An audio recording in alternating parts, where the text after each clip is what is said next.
Buenas tardes, bienvenidos al canal de Centro Sefará Israel en YouTube. Como saben, Centro Sefará Israel es una institución del Ministerio de Exteriores, Comunidad de Madrid y el Ayuntamiento de Madrid. Y esta tarde tenemos aquí con nosotros, desde otros lugares lejos de Madrid, pero muy cerca nuestro, Adriana Menasé Temple y al doctor Ramsés Sánchez Soberano.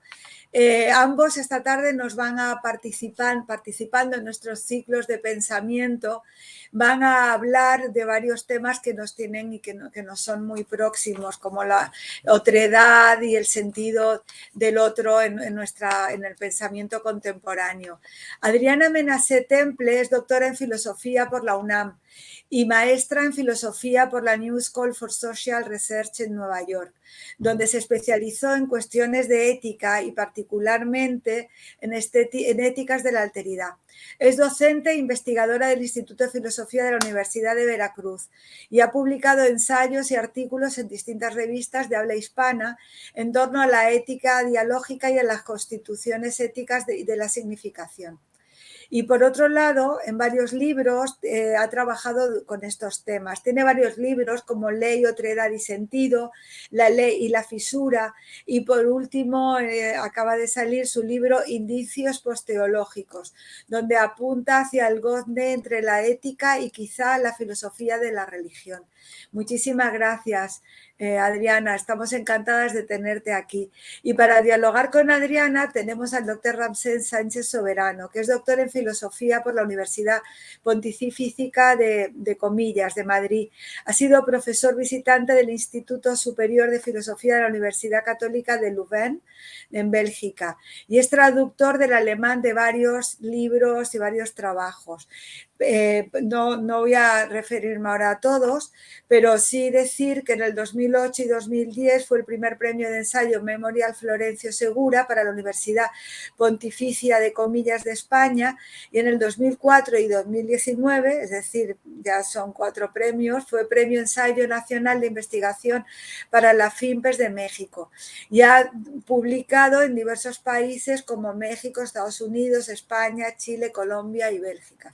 Así que, como ven, esta tarde tenemos unos conversadores maravillosos que nos van a dar una serie de claves para nuestro pensamiento contemporáneo. Muchísimas gracias por estar aquí y ahora os dejo en vuestra charla. Y felicidades por los libros, Adriana. Muchas gracias por la invitación y la presentación. Muy bien. Bueno, pues agradecer públicamente a mi querida amiga Adriana Menasé por esta invitación que, bueno, en realidad ha sido algo que se goza y algo que pretende, pues evidentemente abrir a un diálogo, no solo como tomar como pretexto el libro, sino a un diálogo que se pueda convertir entre un diálogo infinito de amigos, ¿no? Que eso sería como lo que más se goza en esta situación. Preparé un análisis del texto, de aquello que el texto, según mi modo de ver, ha confrontado en su escritura. Me gustaría leerlo para dar pie al diálogo, a la discusión, a compartir puntos de vista sobre los problemas tocados en el texto. ¿Sí? Entonces, si me permiten, voy a hacer un análisis general de las problemáticas que indicios posteológicos de Adriana Menasé, editado en Argentina en el 2022 por la editorial Biblos, en la serie Filosofía, ¿sí? De alguna manera ha traído a la palestra y que incita, desde mi punto de vista, a pensar cómo confrontar algunas de las problemáticas fundamentales del pensamiento que somos, pero también de la situación, tanto política como social, en la que nos encontramos. ¿Sí? Dicho esto, quisiera hacer algunas notas y de ahí tomar partido frente al diálogo al que se nos ha invitado a asistir. Una humanidad que sostiene su armonía en relación con las instituciones que oscilan entre la estabilidad y la contingencia, se revela como una humanidad que siempre estará a la sombra de la guerra.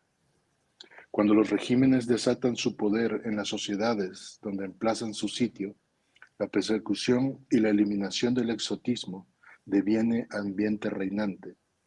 Gracias a esta situación, la idea filosófica de verdad como aletheia, desvelamiento del ser, se despliega a través de la necesidad de dominar el sentido de la historia y exige transmitir e instaurar un mensaje a través de la violencia. Es por esto que la totalización de los seres en una ontología unívoca, en un sistema universal o formal, se convierte en la tarea que ha legado el poder a la política. Una humanidad nacida en la lucha, que ha idealizado los contratos sociales, esto es, que ha empeñado su ser en la política, no puede sino alimentar una doctrina de venganza, aniquilamiento, extorsión, poder y corrupción. Su lógica es posibilitada por la dialéctica interna a los sistemas de la totalidad, donde, como ya ha mostrado Franz Rosenzweig, una parte del momento interno a la negación afirma negando y aniquilando lo mismo. El padecimiento cotidiano del mal supone la tensión que pende del aplazamiento del combate y de la muerte. Una situación tal, donde un ámbito se encuentra inmerso en la experiencia del miedo y del horror, ha sacado su realidad de la entrega a la obsolescencia, a la política corrupta, al amor a lo efímero, al deseo y al consumo. Una política tal está asentada en la institucionalización de los derechos humanos y ha olvidado por completo su compromiso originario. Es por esto que para acceder a la originariedad del existir es necesario reconquistar el ámbito de la política a través de la moral y de la ética. En un ambiente inundado de corrupción y egolatría, se abre paso el libro de Adriana Menacé, señalando que el aplastamiento del otro en una concepción no es un mero ejercicio del político que cuantifica votos, señala más bien que nuestra época ha normalizado el olvido de los actos cotidianos que, en el encuentro efectivo y en el darse empático, ponen en relación elementos que no se destruyen ni se niegan en el núcleo de un pensamiento dispuesto a aprenderlos, sino que más bien exige la necesidad de todavía tener esperanzas. La traición a principios universales, sostenida por la formalización de las normas, donde la voluntad puede decidir interesadamente llevar a cabo o no lo que le plazca, es la esencia original de la vileza del sujeto contemporáneo. Él ha puesto al abrigo de los actos voluntarios lo que pertenece a un modo de ser de cada individualidad, la capacidad de llegar a ser humano sin someter nuestro acto a la racionalización de la moral. La doctrina del último hombre de la historia, reproducida en los modelos actuales de liderazgo e individuación, exige la aceptación de la idea de un manejo de la política donde se otorga el poder a unos pocos. Ella está sostenida en el uso de la norma como modo de justificar la legitimidad de nuestras acciones, donde nos estaría jurídicamente permitido explotar a los otros. De modo que las personas, administradas por el anonimato de la razón moral, deben encontrar la manera de hablar frente a esta neutralidad. Solo así podrán irrumpir con la tiranía del sistema que domina la legalidad y lo ilegal, otorgándose el poder de oscilar en ambos ámbitos. En un ambiente de injusticia legalizada, es necesario que la palabra le sea dada a los encuentros efectivos, a la cotidianidad, para situarnos en el mundo, y cito a Adriana Menacé, como socios de Dios y como criaturas capaces de aceptar la vida en su integridad. Esta donación no podría estar basada en el ofrecimiento de un derecho que sería administrado por cualquier institución, como si el habla fuese dada a una comunidad que inicialmente intentara poner las bases jurídicas para respetar su valor de ser. Esta donación es un dato de existencia. Hablar es, en medio de la neutralización total, pedir justicia ante la violencia. La palabra es el testimonio del mundo, del otro, donde se abre de suyo la libertad de acusar y juzgar. Ella ofrece al hombre la posibilidad de combatir la corrupción y la injusticia en un mundo donde nadie parece tener labios. En un ambiente de traición y secreto premeditado, lanzarse a la búsqueda de justicia sería un intento, como ya habría dicho Platón, de mejorar o perfeccionar lo que las cosas son. En él es necesario saber si seremos capaces de resistir a toda costa cualquier dejo de corrupción, es decir, saber que somos nosotros mismos los que estamos también en cuestión. Pero solo es necesario un último acto para que esa resistencia sea vencida. De allí la importancia de que seamos nosotros los que adopten la responsabilidad de que todavía, aún a pesar de esta situación, cuando se nombre el nombre de Dios, se haga con sentido. Con todo, la política salida de seres comprometidos exige saber que esta persistencia en la justicia es originalmente la condición de posibilidad para la denuncia y la paz. Poder decidir el modo en el que se habita la relación entre el ser individual y la responsabilidad social, que es mundo, sería la cualidad ya de un ser libre. Es por ello que la indiferencia ante el corrupto es, siguiendo aquí la reflexión de Kierkegaard, un modo de introducir el mal en el mundo. La lógica del dejar ser, tan cercana a una imagen empobrecida de la libertad general y reproducida en la comprensión interesada de la sociedad, es aquí una violencia originaria. Tener la libertad para decidir cómo entrar en relación con los otros es una de las noticias más profundas a las que el pensamiento de Menace nos ha podido llevar. Gracias a esta situación, el tema que nos ocupa ya no depende de una simple entrega a la imagen dominante de nuestro presente. Ella nos permite pensar que la libertad solo es necesaria porque el asesinato, la injusticia y la vejación son fenómenos sociales que son remitidos a los hombres. De modo que el asesinato, así como el poner en una situación insostenible a otro ser, no solo tiene un autor, sino una inteligencia que ha planeado estratégicamente su relación con la vida. De modo que ser corrupto consiste esencialmente en reducir las posibilidades de actuar sobre otra voluntad.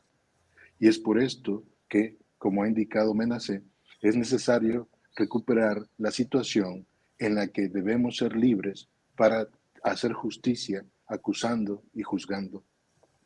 Todos estos temas han sido interiorizados por el libro que hoy comentamos, Indicios Posteológicos, y confrontados desde diversas perspectivas. Su lectura nos señalará a qué altura, como diría Bergson, se encuentra su escritura frente a la vida que nos ha tocado vivir. Ese sería como una breve introducción a las problemáticas, ¿sí? Que bueno, se están de alguna manera forcejeando en el interior de los textos que aquí nos confrontamos.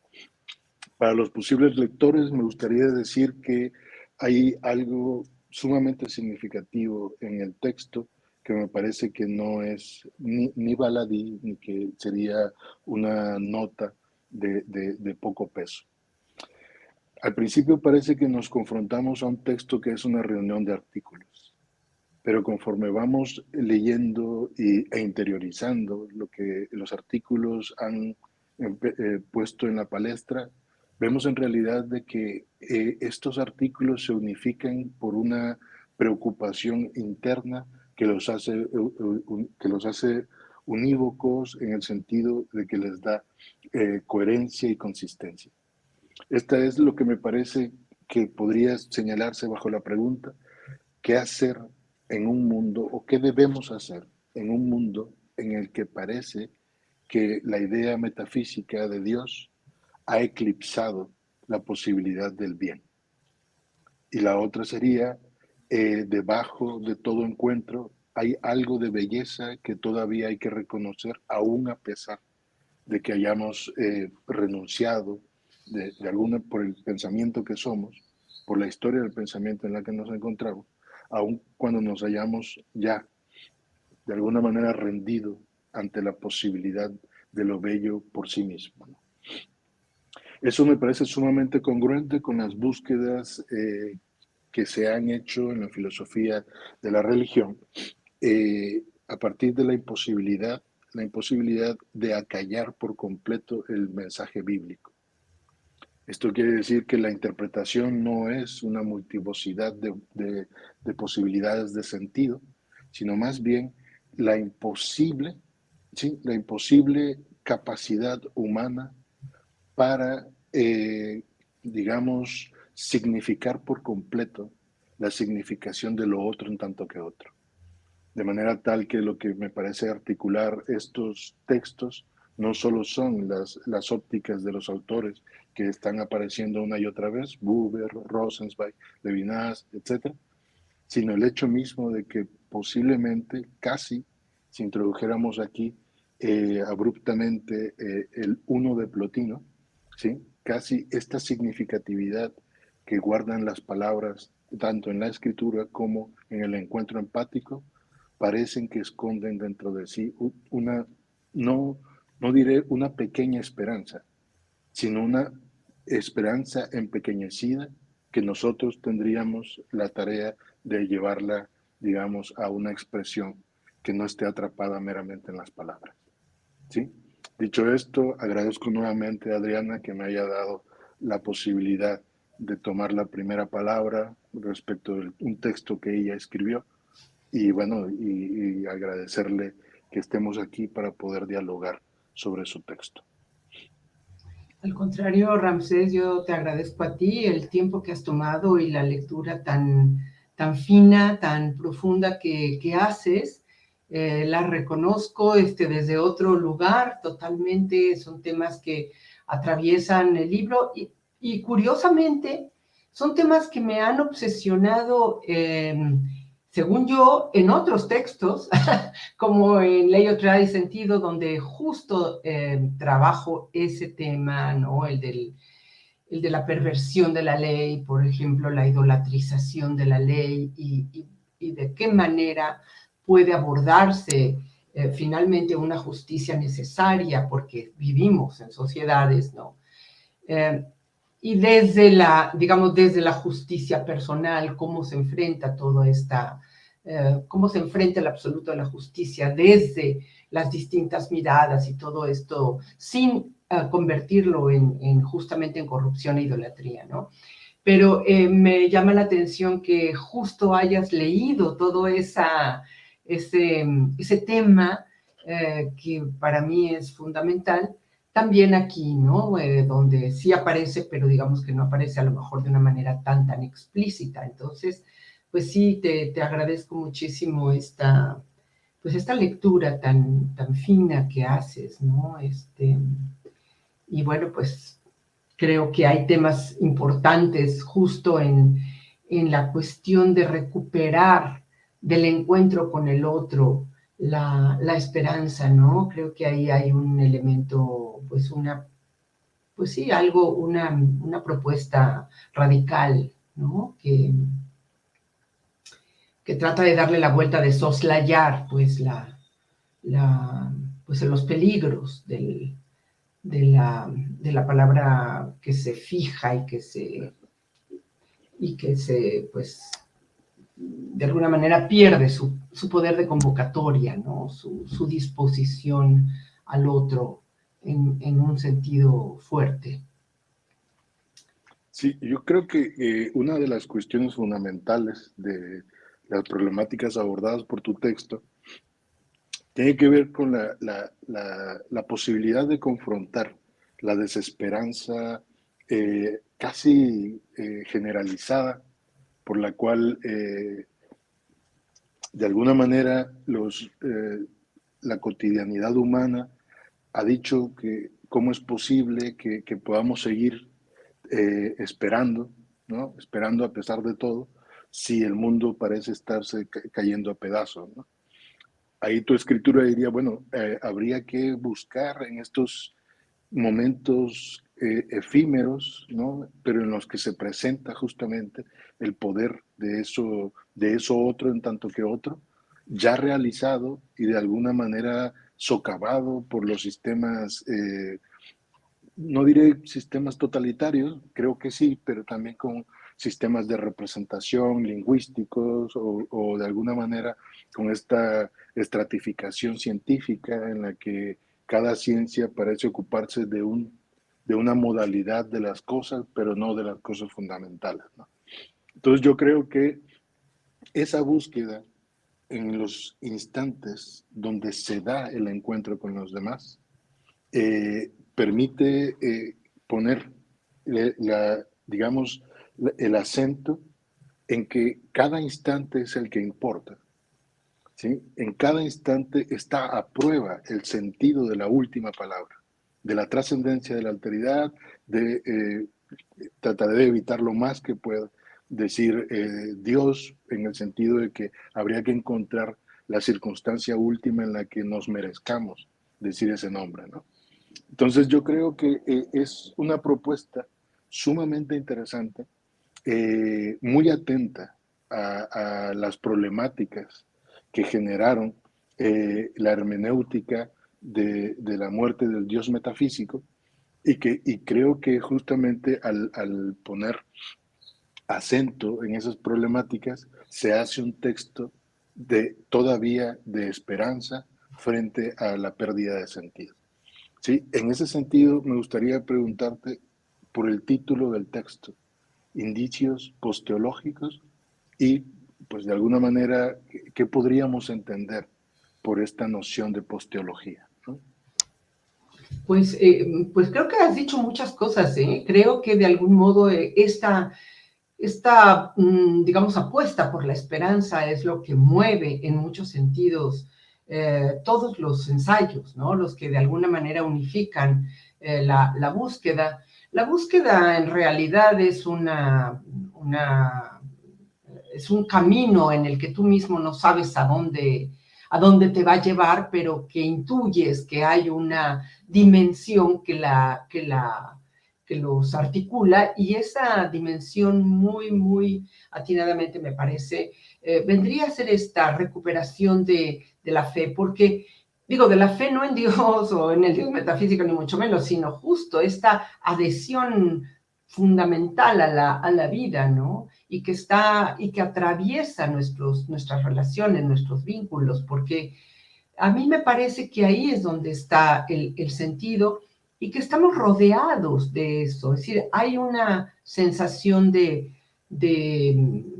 digamos, de desesperanza muy grande, como de depresión social muy grande, que podemos ver, pues, incluso en cosas como cotidianas, como que la gente no quiere tener hijos, los jóvenes, ya no hay ninguna fe, incluso en las relaciones, bueno, en fin, ya no me quiero ir hacia la dimensión sociológica, pero creo que hay un ambiente tal vez más desesperado y desesperanzado que en otros momentos de la historia, cuando había guerras, por ejemplo, la guerra mundial, la Primera y la Segunda Guerra Mundial, nos dejaron y bueno, y luego la posmodernidad con toda su dimensión pues relativista y su tendencia a poner en cuestión prácticamente todas nuestras certezas. No sé si ahí haya también pues Pero para responder a tu pregunta, yo creo que tiene que ver justo con planteamiento de que si uno sigue reflexionando en torno a Dios en estos términos, no está atinando realmente a la pregunta por el sentido. Y creo que la pregunta por la valía de la existencia y por la valía y calidad de la vida humana es lo que en última instancia le da sentido a la interrogación por lo absoluto, ¿no? Y esta interrogación por por la dimensión, por decirlo de algún modo, radical de la existencia y de la existencia humana en particular, hay que tomarla en serio, ¿no? Hay que tomarla con seriedad. Y no está en una fácil afirmación o negación de, por decir, de la existencia de Dios, sino que justo, como dices, esta enorme palabra, esta enorme noción, metáfora o no sé cómo llamarla, apunta a algo radical, apunta a la posibilidad del encuentro humano, ¿no? A la posibilidad del bien, a la posibilidad del sentido. Y creo que ahí es donde esencialmente está la cuestión. Y por eso me parece que hay que plantearlo justo en otros términos. Por eso me tomé el atrevimiento, porque tengo que decir que es una especie de atrevimiento juguetón, llamarlo indicios posteológicos, ¿no? Sí, yo creo que es sumamente importante la aclaración, porque sí puedo entrever la aceptación de que algún orden filosófico ha dado digamos, ha dado tanto paso a la posibilidad de replantear el sentido de la teología una vez que esta teología ya no puede ser metafísica. Exactamente. ¿Sí?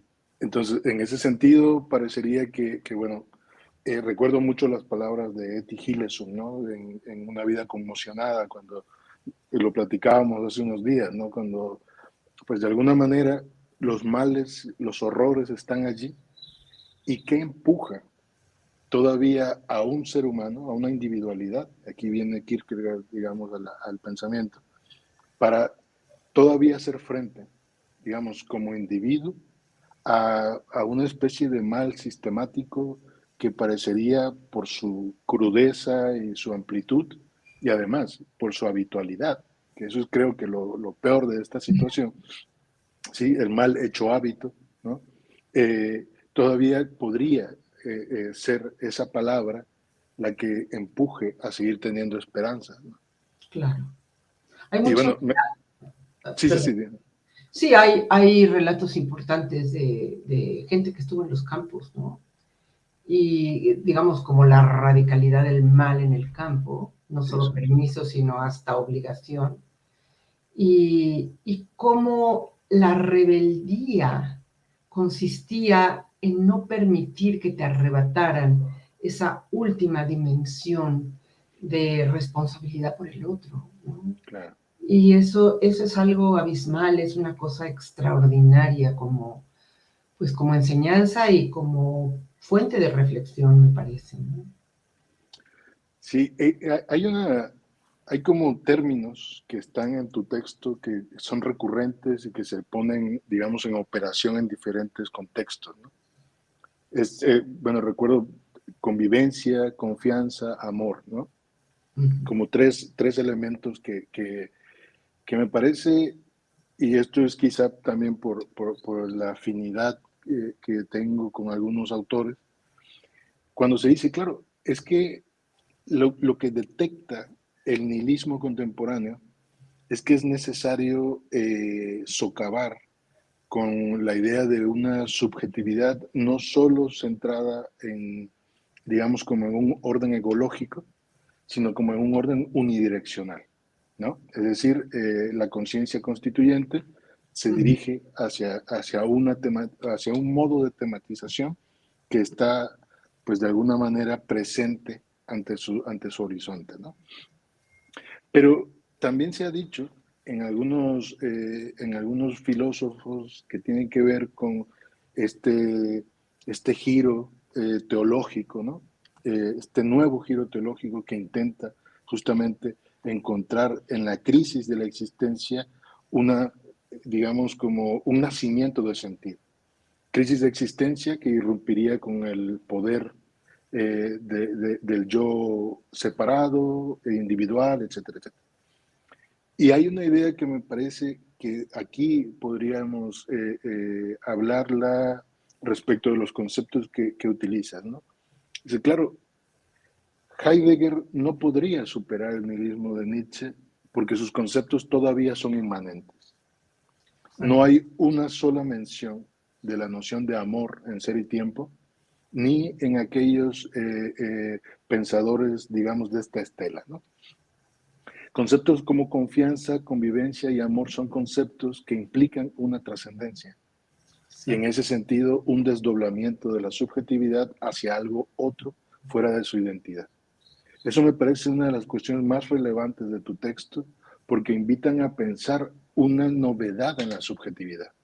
Es decir, hay algo misterioso que se presenta como un rostro que no soy yo, que está absolutamente fuera de mi poder y al que solo me uno con actos como confianza, como convivencia y amor, ¿no? Eso me parece algo que habría que señalar porque me parece estupendo respecto de la condición hermenéutica de nuestro presente. No sé qué te parece este comentario. Es fantástico, claro, me encanta cómo lo formulas. Por supuesto, yo creo que esa es la base, ¿no? No habría posibilidad de lenguaje si no hay este acto, digamos, fundamental de confianza, ¿no? Es decir, es como si la palabra irrumpiera en el espacio de la guerra, por decirlo de algún modo, para establecer un orden en el que el amor es posible, porque el amor solo es posible en un campo abierto de confianza, ¿no?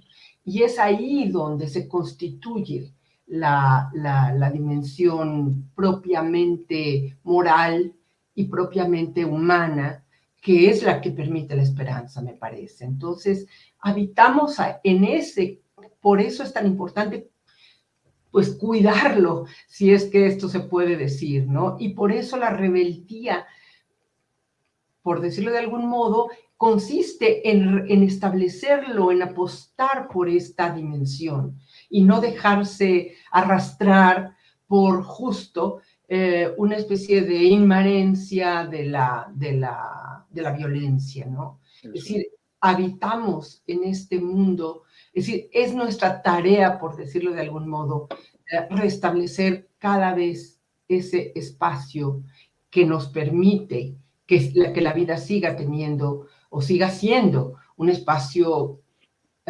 pues, no sé cómo decirlo, pero casi podría decir digno de Dios, ¿no?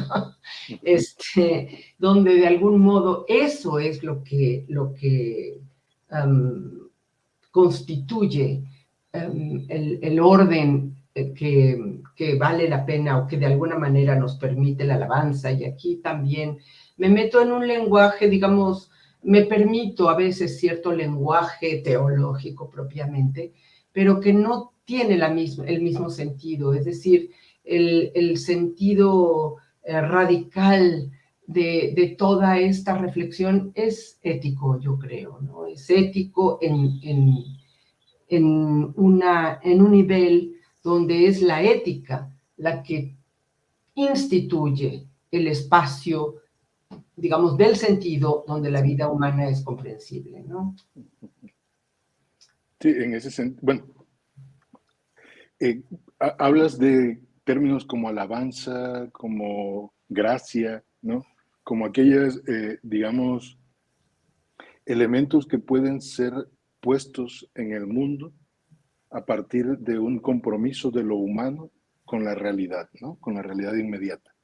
Sí. Es decir, está en nuestras manos el hacer esto, ¿no? O sea, no es desesperanzador que la metafísica misma no pueda explicar el acontecimiento de Dios en el mundo, sino más bien el sentido de ese acontecimiento está ahora en nuestras manos, ¿no? Eso es lo que tendríamos que cuidar, ¿no? Y entiendo que eso sería justamente el núcleo de la idea de lo posteológico. Ahora bien, hay algo que siempre,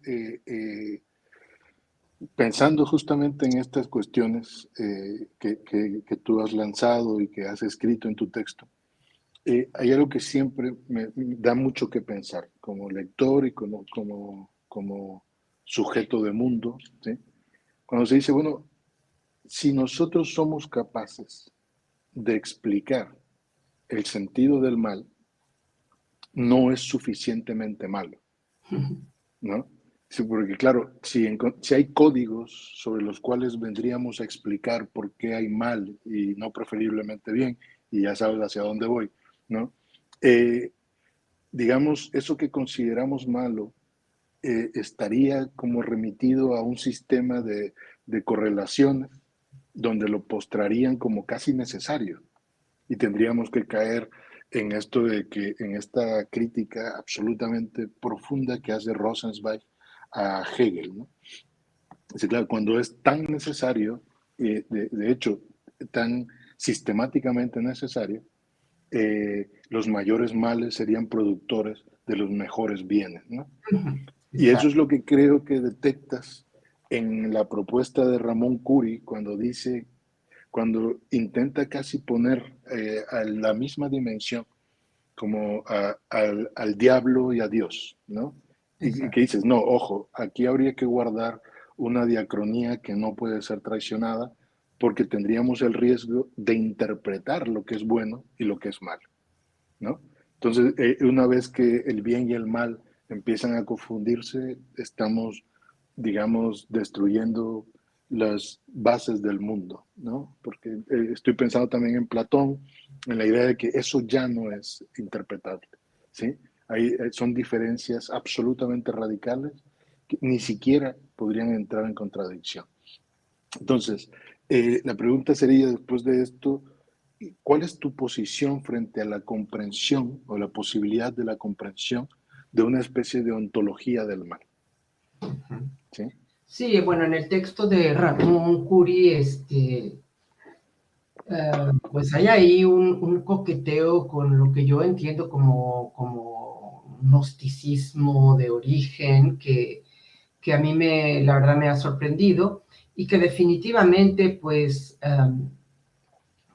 hace eso que tú dices, o sea, pone en el mismo nivel al bien y al mal. De hecho, en el propio judaísmo hay como en la mística una idea de que hay como dos grandes tendencias, ¿no? En el ser humano, el bien y el mal. Pero creo que esto es insostenible. Ahora, probablemente mucho de la filosofía y teorías de todo tipo han tratado de dar cuenta del mal. Es decir, desde la sociología, desde el psicoanálisis, desde Freud, desde muchísimos lugares hay como un intento de acercarse a esto que es abismal, con alguna forma de comprensión que yo creo que siempre es fallir, siempre es limitada, ¿no? Te permite a lo mejor algunos insights, algunas entradas mínimas, un vislumbre, pero nunca te permite comprender a fondo qué es. Y creo que no te lo permite, no permite comprenderlo, porque justamente el mal, de algún modo, esta constitución de la que hablábamos, del sentido, justo deja fuera al mal radical, ¿no? Es decir, se constituye contra el mal radical.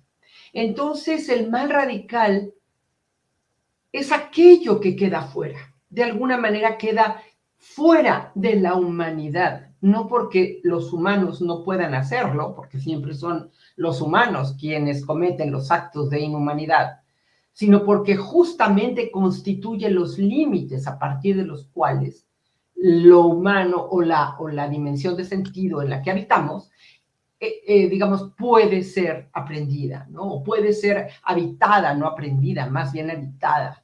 Entonces el mal queda como aquello que es casi por definición lo inabordable. Me parece que por ahí va tal vez una parte de la manera en que yo me lo represento al menos, ¿no?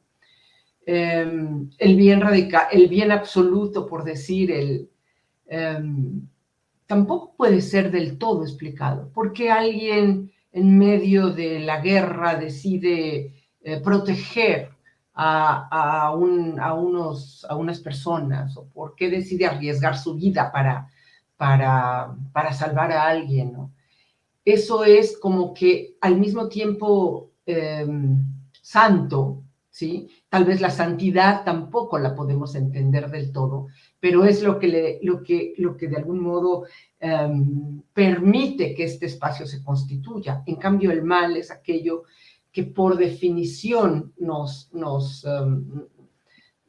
podemos ni siquiera asomarnos, ¿no?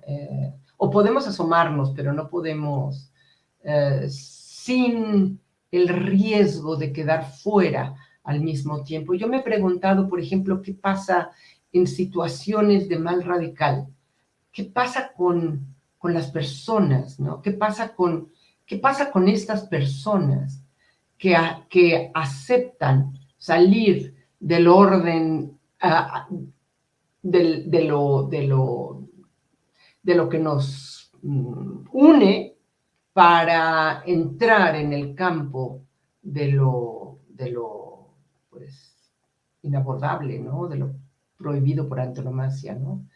En fin, eso nos llevaría por otro lado, pero no sé si he sido clara. Sí, de hecho, conforme te escuchaba, pensaba, claro, quizá por eso aparecen con tanta, o sea, no quiero decir que sea reiterativo, ¿no? Sino que más bien hay como un intento casi elíptico de decir lo que Buber de alguna manera ha dicho respecto de la posibilidad del bien, respecto de la posibilidad del mal. Lo mismo para Rosenzweig, respecto de la justicia, respecto, ¿sí?, de la situación, digamos, efectiva de un mundo que pues, se ha instalado en ciertas instituciones, ¿no? También en la entrada de la posibilidad de esa huella del amor que jamás podrá ser captada en conceptos, pero que de alguna manera cuando viene el pensamiento ya, una vez que ha pasado, ¿sí? Porque parece que se está describiendo el instante mismo en el que el bien toma sentido. Uh-huh. Y en el momento en el que el pensamiento quiere tematizarlo, esto ya ha pasado, uh-huh, ¿sí? O sea, nadie es suficientemente bueno como para darse cuenta del bien que está haciendo. Exacto. ¿Sí? Y en ese sentido, pues de alguna manera estamos quizá, tal y como lo has planteado, estamos quizá en los límites, y también esta es una palabra que aparece en el texto, en los márgenes de lo que se puede pensar. Uh-huh. ¿Sí? El bien radical y el mal radical son ajenos digamos, a la tematización del pensamiento. Se viven radicalmente, ¿sí? Son cuestiones de existencia, no de teoría, no de tematización, ¿no? Entonces yo creo que esa cuestión es fundamental como para poder comprender de que de alguna manera nuestros padecimientos nos profundizan más en la posibilidad de la vida, ¿no? No podemos comparar el ayuno con alguien que vive en la miseria. Uh-huh, claro. Lo mismo como para la situación en la que pensaba en estas situaciones que dices. Es bueno, claro, cuando alguien pregunta dónde está el mal, si en la incapacidad de Dios por entrar en la historia y evitar que ciertas situaciones pasen, teología negativa, ¿no? O en el despojamiento de la inocencia de un inocente, uh-huh, o en el asesinato de los inocentes. Uh-huh. Entonces, claro, entonces pondríamos una jerarquización de asesinatos, a quién habría que matar y a quién no, etcétera, etcétera. Entonces, me parece que estos son los puntos fundamentales de lo que hace a una escritura filosófica enfrentarse con los límites mismos de la filosofía, ¿no? Claro. Por eso me parece fundamental pues preguntarte cuáles serían las experiencias vitales que has tenido tú para la escritura de este libro. Es una pregunta complicada, creo. Yo creo que hay varias líneas, ¿no? Que se van entretejiendo a lo largo de estos textos, ¿no?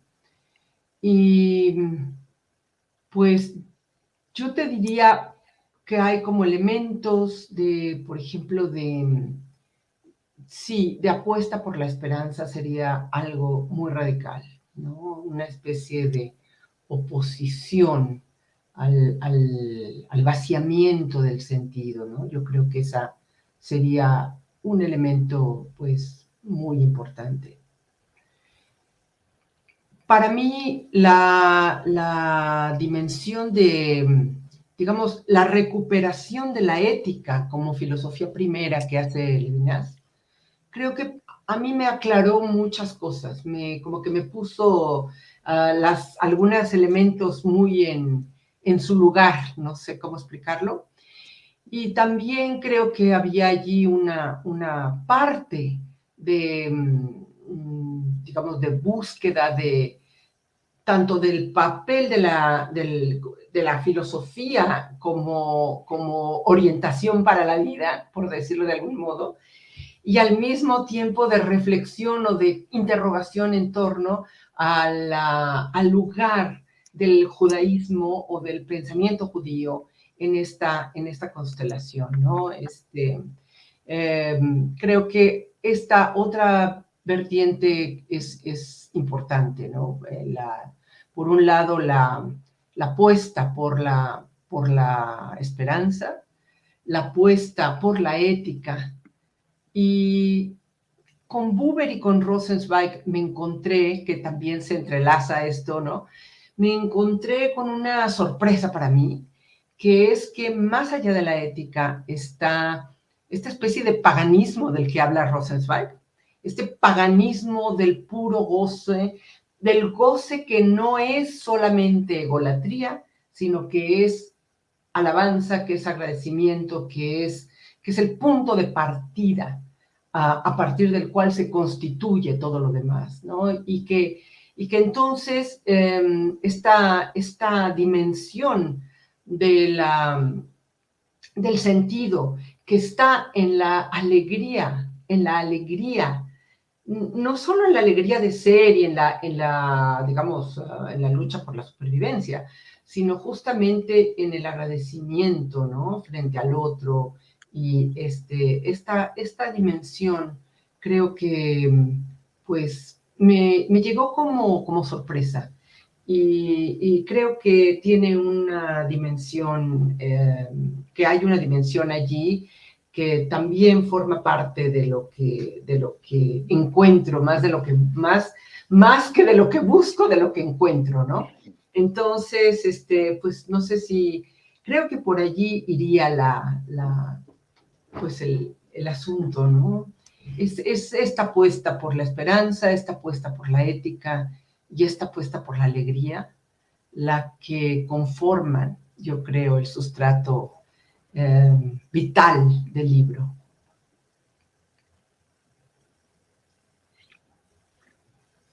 No sé. Adriana, sí, Adriana, Ramsés, muchísimas gracias por esta iluminación. Hablemos del bien como digamos, esa iluminación, ¿no? Esa creación de la luz frente a la ausencia de luz que es la oscuridad y el mal. Me quedo con vuestras palabras de esperanza y de alegría. Y simplemente daros de nuevo las gracias por esta tarde. Os invito a de nuevo participar en nuestras charlas. Adriana, nos gustaría que nos dijeras y también Ramsés, dónde pueden encontrar vuestros libros para finalizar, que nuestros lectores puedan hacerse con ellos. Pues el libro está publicado por Biblos, que es una editorial argentina que tiene una amplia distribución en España y en todos los países de habla española, en México, en fin. Y yo espero que sea efectivamente, pues que pueda hacerse esta pues correcta distribución, porque el libro es muy bonito, la verdad. Es un trabajo muy bien cuidado el que hizo Biblos, entonces pues yo estoy contenta con el libro. Espero que pueda, yo tengo pues como siempre, una limitada cantidad que pues comparto con mucho gusto, pero efectivamente es Biblos el que está pues encargado de distribuirlo. Yo espero que llegue a todos lados, es mi deseo. Bueno, pues Ramsés, buscaremos también los tuyos. Muchísimas gracias por esta tarde y esta charla tan interesante, ¿no? En un momentos tan complicados que estamos viviendo se necesita encontrar esas vías de esperanza. Muchísimas gracias. Muchísimas gracias a ustedes. Andrés, muchísimas gracias al Centro Sefarad, Esther. Como siempre, un gran gusto, de verdad. Bueno.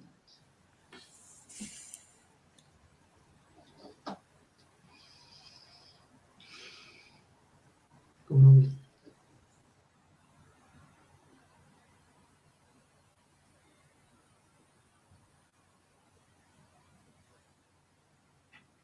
Ya.